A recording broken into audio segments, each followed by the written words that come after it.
Club mar Kenya Police Bullets otieke thuolo mokwongo e grup margi e tuke mag CECAFA Champions League Qualifiers mibago e boma ma Kigali e piny noero mar Rwanda. Bullets noloyo club mar Top Girls Academy mowuok e piny Burundi gonde 3-1. Martha Amunyolete, jatugo manyien e club mar Police, kuom thuolo machielo nonyiso kitugo makare tok loyo gonde 2 e kinde ma Egley Mukhwana bende noyiengo net e dakika mar 55. Police Bullets manyo tiko mar yore tuke mag CAF Champions League tok bedo joloch e lig maduong' mar Wakeni pachoka season mokalo.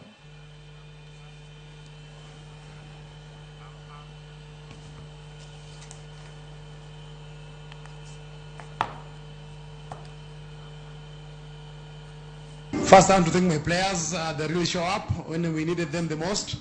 It was a tough match because if Top Girls could have won, could be the top, they could top the group.